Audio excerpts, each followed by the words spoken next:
Assalamualaikum warahmatullahi wabarakatuh. Pada kesempatan kali ini, saya akan membahas mengenai perjalanan pendidikan nasional.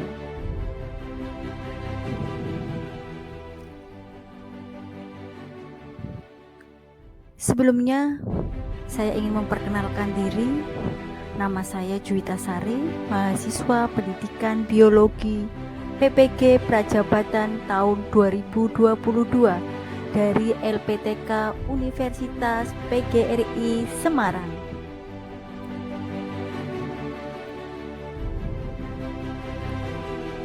Pendidikan di Indonesia telah mengalami perkembangan zaman dari masa ke masa, mulai dari pendidikan sebelum kemerdekaan hingga pendidikan sesudah kemerdekaan.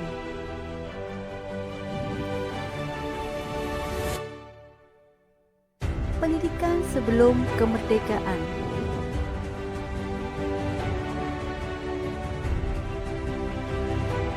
Dimulai dari pendidikan zaman kolonial Belanda. Tahun 1854, beberapa bupati menginisiasi pendirian sekolah kabupaten.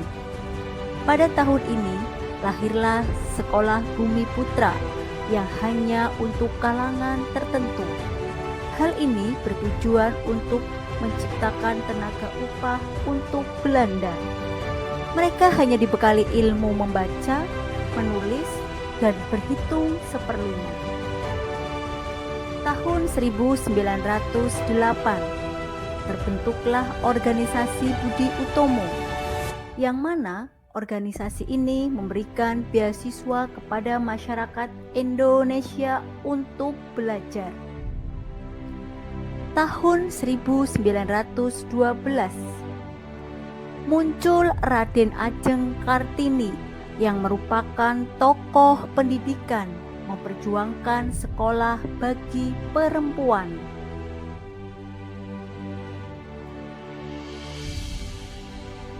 Tahun 1920, lahirlah cita-cita baru untuk perubahan radikal dalam pendidikan dan pengajaran. Keinginan nusa dan bangsa sebagai jaminan kemerdekaan dan kebebasan kebudayaan bangsa yang menjadi pokok sistem pendidikan dan pengajaran. Tahun 1922, terciptalah Taman Siswa di Yogyakarta yang didirikan oleh Ki Hajar Dewantara. Bagai sebuah gerbang emas kemerdekaan dan kebebasan kebudayaan sebuah bangsa. Taman Siswa hadir sebagai jiwa rakyat untuk merdeka dan bebas. Tahun 1942, Jepang menjajah Indonesia. Peserta didik pada waktu itu harus membantu Jepang dalam peperangan, sehingga anak-anak pribumi harus mengikuti pelatihan militer.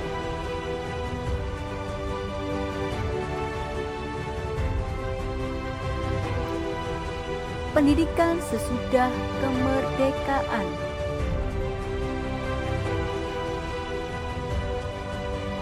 Tahun 1945 sampai dengan 1950. Sistem susunan di sekolah berdasarkan tingkat pendidikan seperti di masa Jepang tetap diteruskan, sedangkan pelajaran tetap sama dan bahasa pengantar yang telah ditetapkan ialah bahasa Indonesia.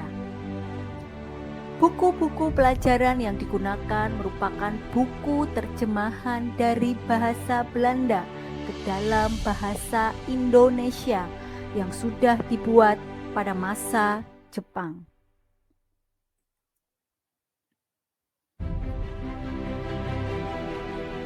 Masa Orde Lama tahun 1950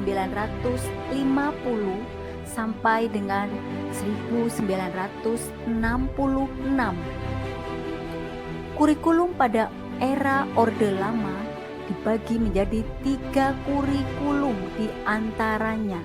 Yang pertama, Rencana Pelajaran tahun 1947. Yang kedua, Rencana Pelajaran Terurai tahun 1952. Dan yang terakhir adalah Rencana Pendidikan tahun 1964. Masa Orde Baru tahun 1968 sampai dengan 1998. Kurikulum pada masa Orde Baru terbagi menjadi 4. Yang pertama, kurikulum tahun 1968. Yang kedua, kurikulum tahun 1975. Dan yang ketiga, kurikulum tahun 1984. Yang terakhir adalah kurikulum 1994.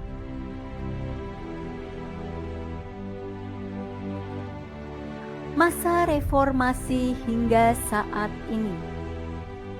Pertama, era reformasi kurikulum berubah cukup signifikan. 2. Pada tahun 2004, pemerintah merancang pembelajaran berbasis kompetensi yang biasa dikenal dengan KBK.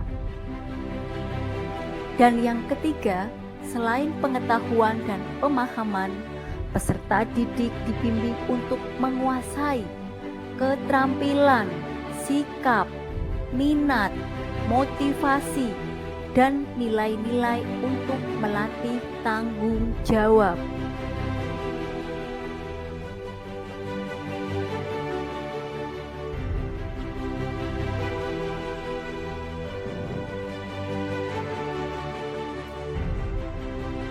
Setidaknya ada 3 unsur yang terkandung dalam kurikulum ini.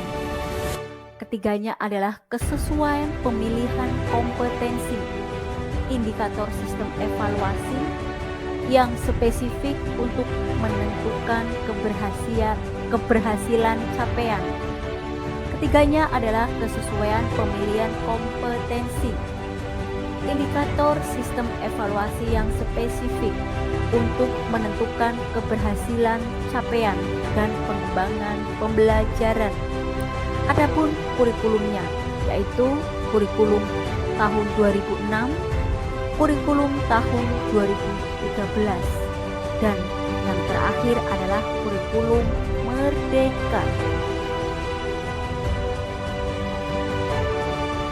Saat ini pemerintah sudah merancang kurikulum baru yang kita kenal dengan kurikulum Merdeka.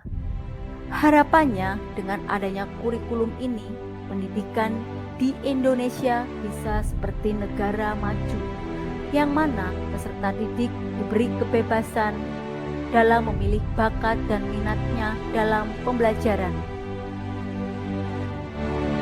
Demikian pembahasan perjalanan pendidikan nasional. Terima kasih. Wassalamualaikum warahmatullahi wabarakatuh.